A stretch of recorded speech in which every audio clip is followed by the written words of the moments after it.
Halo Sobat UMKM, ketemu lagi di channel Bincang UMKM. Kali ini saya akan ngobrol banyak dengan Mbak Yeni terkait bisnis ekotik. Ekotik, teman-teman baru dengar mungkin ya? Apa sih itu ekotik?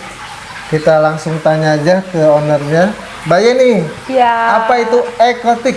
ekotik itu sebenarnya ekoprint dan batik. Ya. Awal saya launching ekotik itu sebenarnya waktu itu buat ngajar sih, ngajar ke anak SMP 1 dan 18 gitu kan. Waktu itu memang kolaborasi dengan Korea. Jadi Korea itu mencari tenaga-tenaga lokal, apa sih namanya, seniman lokal yang bisa diajak kolaborasi buat ngajar. Jadi waktu itu memang temanya ekoprint. Tapi saya sepakat sama salah satu teman saya, kita bikin yang beda. Yuk gitu yuk. Biar maksudnya ada ciri khas batiknya dan ciri khas Cirebonnya. Akhirnya kita bikin ekotik itu, ekoprint dan batik. Tahun berapa itu? 2022 kalau nggak salah ya, 2021, 2022 ya. Berarti masih baru ya? Masih baru. Justru sebelum saya launching buat fashion malahan. Jadi justru buat ngajar dulu itu ekotik keluar. Ekotik keluar 2021, 2022. Ekotik itu kan tadi disampaikan Ekoprint dan Print. batik. dan batik. Di Indonesia baru Mbak Yeni. Gak tahu saya ya. Pokoknya saya bikin seneng gitu ya waktu Iya. itu ya. Kayaknya saya juga baru dengar sih nama ekoprint. Berarti sebenarnya Mbak Yeni adalah salah satu penggagas atau pelopor ya ekoprinting batik. Kalau ekoprint memang ada, batik ada kan, banyak ya. Ekoprint banyak, batik banyak. Jadi yuk kita gabungin gitu kan ceritanya waktu itu begitu trial kita gabungin. Justru ya itu awal justru buat ngajar bagi ilmu dia untuk dijual. Responnya gimana? Ya waktu itu saya ngajarnya anak SMP, ya mereka sih seneng ya, karena memang akhirnya jadi sesuatu yang unik juga buat mereka. Jadi pengalaman baru dengan bunga yang mereka bisa bawa dari rumah masing-masing gitu. Ekoprint itu mencetak kain dengan menggunakan pewarna alam dan daun-daun yang ada di sekitar kita. Jadi daun-daun itu teman-teman jangan langsung dibakar ya atau dibuang ya. Tapi Iya, itu bener, bisa dimanfaatkan ya? Bisa banget ya? Bisa. Lebih natural hasilnya.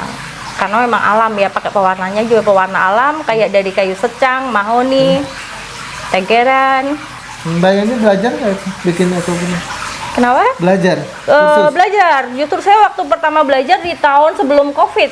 Sebelum COVID dan ekoprint itu belum banyak sih belajar di Bekasi. Jauh kan? jauh Gitu. Jadi kalau saya lagi seneng akan saya kejar itu gurunya. Sampai ke negeri Cina pun dikejar. Apalagi sering jalan-jalan ke Cina Mbak Yeni. Padahal ya nggak selalu buat usaha sih, seneng gitu kan. Jadi saya bikin waktu itu 2 di kain sutra. Waktu itu masih ada Ibu PJ Wali Kota, Bu Ira. Pas kunjungan ke rumah, buat beliau saya buatin. Sejak itu saya nggak bikin lagi memang. Bikin lagi. Jadi ngerasa udah bisa nih gitu kan. Ya udahlah nanti lagi, karena memang waktunya juga lagi sibuk ke sabun.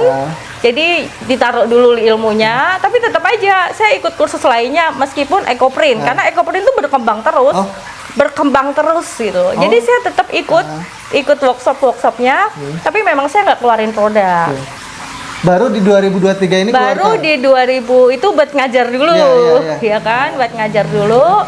Akhirnya di 2023 ini COVID udah lewat, ayo keluarkan. Berarti Mbak Yeni punya target ya? Kapan saya ngeluarin produk ini, kapan saya ngeluarin produk ini? Iya. Penting nggak sih di UMKM ini? Penting sih, kalau buat saya sih penting ya. Biar momennya bisa pas. Nah, bagaimana caranya membaca momen itu? Teman-teman mungkin ada yang nggak tahu. Feeling kali ya. Ya tapi ya itu, meskipun kita nggak launching, misalnya kenapa sih nggak launching kemarin pas saat COVID ya. Tapi dari situ tetap aja kita harus tetap belajar, tetap digali, nggak langsung kita berhenti nggak melakukan apa-apa di ekoprintnya. Tetap aja saya ngerjain, ngulik gitu kan, ngeluarinnya di momen yang pas. Momen yang pas itu seperti apa gitu? Misalnya saya ini lagi buat ini, oke buat ini. kapan ya momen itu tepat gitu? Momen yang Bicara feeling itu kan itu naluri ya masing-masing ya. Kecuali memang ada gurunya yang ini kamu keluarin ini kan itu kan mungkin beda masalah. Apa sih momen yang tepat itu menurut Mbak Yeni? Kalau menurut saya sih misalnya nih ya, momen yang tepat buat saya itu sebenarnya sesuai diri saya sendiri nih misalnya. Kalau saya mempunyai uang, saya akan apa dulu sih yang saya keluarin gitu kan. Misalnya sabun, karena sabun itu buat saya penting gitu kan, buat anak saya penting, buat kita sekeluarga penting. Ya udah keluarin, ya siapa tahu itu juga buat orang lain seperti itu gitu kan. Yang kedua, rempah dulu nih, diurus semua sampai beres gitu kan. Kenapa rempah? Karena kita butuh sehat. Ya udah itu dulu, mungkin bisa saat itu saya ngeluarin fashion, tapi kan mikir kok saya punya uang, saya akan beli yang mana dulu ya, yang ini dulu apa ini dulu. Oke, berarti sebenarnya momen yang tepat itu bisa membaca kebutuhan diri orang sendiri diri sendiri termasuk orang banyak ya. Iya. Misalnya nih sekarang tahun ajaran baru, Iya. berarti momen yang tepat untuk meluncurkan mungkin produk-produk memang yang dibutuhkan untuk anak sekolah. Oke. Ya itu salah satunya tipsnya teman-teman. Jadi ketika membuat bisnis agar bisnisnya itu berkembang pesat, salah satunya adalah menunggu momen. Tapi selama menunggu momen itu teman-teman jangan berhenti berkreasi ya. Betul. Siapa tahu misalnya momennya 1 tahun ke depan ternyata inovasinya banyak nih. Iya. Jadi ketika momennya datang, langsung banyak produk yang dikeluarkan itu Benar. ya. Terus jangan puas hanya dengan bisa karena otodidak. Oke. Karena ya itu ilmu itu berkembang terus. Misalnya dulu saya 2018 apa 19 belajar ekoprint ya masih basic gitu kan. Semakin kesini ya banyak banget perubahannya tuh banyak banget dengan ngikutin beberapa grup pastinya ya yang memang di ekoprint itu banyak. Yang sesuai yang kita suka aja lah ikutin aja gitu.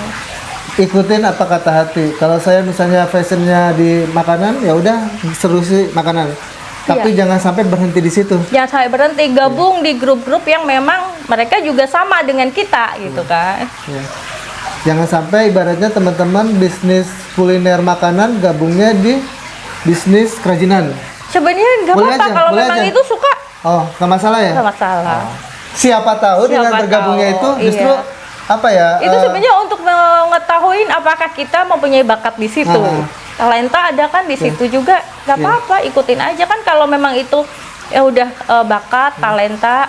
Kayaknya kita ngejenya juga enjoy, jadi ketahu nih. Kalau enggak kayaknya udahlah taruh aja gitu kan, nggak disentuh-sentuh lagi misalnya gitu. Itu bakat itu akan memang balik lagi ya? Iya, kan memang Tuhan itu memberi kita semua orang itu dikasih talenta. Ada 1, ada yang 2, ada yang 3, ada yang 4, ya kan? Semua itu dikasih, tapi kan kita itu wajib mengolahnya. Misalnya yang diberi 1, ya mesti jangan langsung patah. Aduh kok saya cuma 1? Enggak gitu. Itu kita bisa lipatkan jadi 2, jadi 3 kalau kita bisa mengolahnya. Dulu itu saya basicnya adalah wartawan. Kok kepikiran tiba-tiba pengen liputan lagi gitu, dan itu saya merasakan enjoy.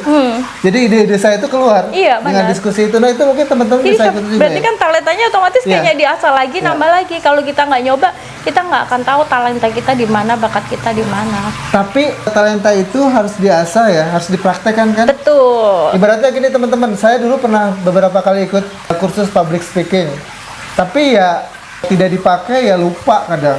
Tapi dengan saya diskusi dengan Mbak Yeni, dengan teman-teman UMKM lainnya, bakat public speaking saya yang dulu pernah saya pelajari muncul lagi gitu. Dan ternyata justru kalau kita lakukan dengan senang, enjoy ya. Benar. Iya, ngobrol dengan narasumber tuh kayaknya kalau hari ini saya nggak dapat 3 atau 5 berita kayaknya belum puas deh. Nah, ya itu. Walaupun memang capek ya. Benar. Tapi seneng kan? Gitu. Beda gitu. Iya benar teman-teman. Jadi mau berapa banyak pun nggak apa-apa, cobain aja nggak ada yang salah gitu kan. Nanti kita akan tahu ini memang bagian saya atau bukan sih gitu. Ya kita itu lagi balik lagi. Kita wajib mengelola apa yang sudah Tuhan beri kan, bakat itu kan, dikelola dan dikembangkan. Jadi jangan sampai berhenti pada satu titik. Betul. Kursus banyak banget boleh. Gak apa-apa untuk menambah pengetahuan kita. Bener. Tapi kan sesuatu yang positif kan itu. Tapi yang penting kan dari kursus itu action kan? Nah, bener actionnya. Mungkin teman-teman kalau kursus saya kursus menjahit. Oh kayak gitu menjahit ya. Oh kayak gitu menjahit. Tapi kalau nggak dipraktekin ya cuma itu doang. Iya. Kayak saya sih ikut banyak ya. Dapat PDF nih. Kadang Iya. dipraktekinnya sekali doang, habis itu ditaruh karena mungkin nanti lah gitu kan. Tapi suatu saat ketika ada yang minta, saya mau pesen bikin body lotion ya gitu. Keluarin aja yang udah saya praktekin sekali itu, tinggal dibuat. Oh. Jadi penting ya? Penting, Bagi penting. UMKM penting ya?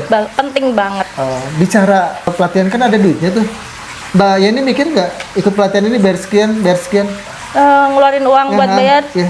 Saya kayaknya nggak terlalu hitungan di situ deh. Oh, nggak, Kalau nggak untuk itu. belajar Iya, ya. iya, iya. Makanya ketika saya suka ekoprint dari awal di 2018, saya kejar ke Bekasi. Saya waktu itu sering jalan sama anak saya yang cewek kan. Iya, iya, iya. Ikut one stroke painting, lukis-lukis. Iya, Saya iya. ke Bogor. Ya, anggap aja itu saya jalan-jalan kan sama anak saya berdua, nginep di satu hotel, terus belajar, dia balik lagi gitu. Itu sengaja menabung cuman buat begitu.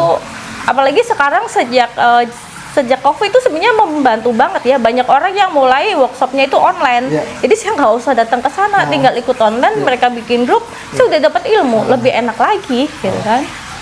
Sejujurnya ketika kita mempunyai banyak ilmu, ada yang bisa kita jadikan usaha dan ada yang bisa kita bagikan. Jadi jangan sampai berpikiran wah mahal ya. Wah mahal ya ikut pelatihan ini mahal ya, pelatihan mahal ya akan nggak jalan juga kan? Iya, karena ilmu kan sepanjang masa. Oke, itu invest berarti teman-teman Betul. ya. Jadi ketika buka usaha ya teman-teman harus memperbanyak keterampilan. Entah itu berhubungan dengan usaha teman-teman ataupun memang agak sedikit berbeda. Karena walau bagaimanapun ilmu atau keterampilan itu suatu saat akan bisa dipakai. Betul. Nggak ada yang sia-sia ya. Nggak ada yang sia-sia. Semua yang di kursus yang pernah diikuti kursus oleh Mbak Yeni ada manfaatnya. Ada. Ada. Ada. Ada. Satu dapat senengnya, Oke. kedua kan pasti dapat ilmunya Iya. itu kan. Ilmunya ketika kita mengerjakan apa kita akan ngeling aja otomatis dengan ilmu itu. Nggak bisa di sini saya akan ngerjain dengan cara ini, dengan cara ini, dengan cara ini. Saya akan bikin ini, kolaborasi ini. Oke, berarti sebenarnya dengan banyaknya Mbak Yeni ikut kursus atau pelatihan itu akan membuka wawasan, mengkolaborasikan berbagai banyak hal ya. Betul. Jadi bukan dari satu sisi saja, tapi banyak sisi. Nah itu yang membuat Mbak Yeni tidak berhenti untuk inovasi. Banyak produk-produk unik yang memang kolaborasi dari berbagai hal. Betul. Iya teman-teman. Menarik ya, kalau bicara sama Mbak Yeni itu kayaknya banyak banget deh bahan yang bisa kita diskusikan. Apa yang tadi disampaikan oleh Mbak Yeni itu ya diikuti ya, sedikit demi sedikit. Karena lama-lama akan menjadi bukit atau pepatah seperti itu. Oke, terkait dengan ekoprint, kedepannya akan seperti apa sih bisnis ekoprint ini? Kalau kedepannya mungkin saya belum terlalu jauh ke situ ya. Oh, Yang karena penting bukan peramal. saya kerjain hari ini dengan baik aja itu. Nanti akhirnya otomatis ke depan akan baik juga. Oh itu ya, salah satu tips ya teman-teman. Jadi tidak boleh meramalkan masa depan. Tapi kerjakan hari ini, inovasi hari ini. Dengan baik, Ya dengan baik, dengan optimal ya siapa tahu memang momennya akan hadir. iya benar. Gitu. Jangan sampai momennya hadir kita tidak Kita mempersiapkan. tidak siap. Gitu ya. Betul. Berarti bisnis ekoprint apalagi ekotik kedepannya masih oke lah ya. Masih oke. Pasar masih banyak. Nah itu saya kalau yang untuk yang jauh ke situ nggak ngerti, tapi Oke. pastinya akan banyak ya. Akan banyak. Oke lah, kalau bicara itu kan mungkin Mbak Yeni masih rahasia. Saya tanyakannya omset dari ekoprint itu naik terus nggak? Karena masih baru sebenarnya, Baru. dengan kita buat terus ada yang suka aja udah seneng banget. Oke. Gitu. Berarti respon pasar oke kan? Respon pasar positif oke, lah ya. positif. Artinya dengan positif kan membuka kesempatan yang lain. Bikin jadi semangat lagi. Semangat lagi. Nah ini kan ekoprint itu kategorinya produk baru nih, apalagi ekotik, ekoprint batik. Apa sih yang dilakukan oleh Mbak Yeni untuk mensosialisasikan produk ekotik ini? Sering posting aja lah. Posting. Sosial media. Sesimpel gitu ya, sosial media. Oke, jadi Karena terkadang ya, ketika kita bikin posting lah di WA Story, di IG, di like, nggak di like, posting aja gitu kan. Ternyata ada aja misalnya media yang lihat kok lucu, unik, didatengin, wawancara, diliput. Sesimpel itu gitu kan. Jadi nggak usah malu-malu buat posting. itu teman-teman. Jadi kalau saya tanya Mbak Yeni pasti akan selalu bilang seperti itu sih. Jadi kayaknya easy going gitu, maksudnya ya santai aja, nggak ada ambisi apapun ya. Jadi di like nggak di like, posting aja selama itu memang baik dan bermanfaat menurut kita. Iya. Oh. Jadi bikin santai gitu. Bikin santai. Karena ada beberapa orang sih yang, aduh, gue posting nggak di like nih. Jadi apa ya? Jadi Gerundal. Kok nggak ada yang suka produk aku nih gitu? Enggak, padahal kayak saya awal-awal sabun kan sama kayak gitu, posting-posting aja kan, kita nggak ngerti. Ada orang yang melihat ternyata suka kan, kita nggak tahu. Meskipun mereka nggak nge-like gitu kan, baru mereka nanti japri, ini lucu banget, boleh wawancara gitu. Soalnya dari situ aja, akhirnya dari satu media. Waktu itu ya dari Liputan 6, banyak sih beberapa akhirnya datang ke rumah tuh rombongan. Karena dari satu media ke media lain tuh mereka cerita, mereka di post juga kan di WA story-nya mereka. Jadi nggak usah malu posting, di like dan nggak di like itu urusan Tuhan lah ya. Benar, yang penting kita ngerasa itu ada manfaatnya. Posting aja, nggak usah ragu-ragu. Dan yang penting kan optimal, produk itu harus optimal. Jangan asal posting saya bikin cabai, ya udah sekedar cabai digulak aja kan, nggak ada sesuatu yang unik. Yang unik kan. Itu jadi posting pun ada seninya. Nggak asal posting kan. Jadi biar dilirik oleh media sosial atau teman-teman yang lain. Oke teman-teman, kita akan lihat nih apa sih ekotik itu yang dibuat Mbak Yeni.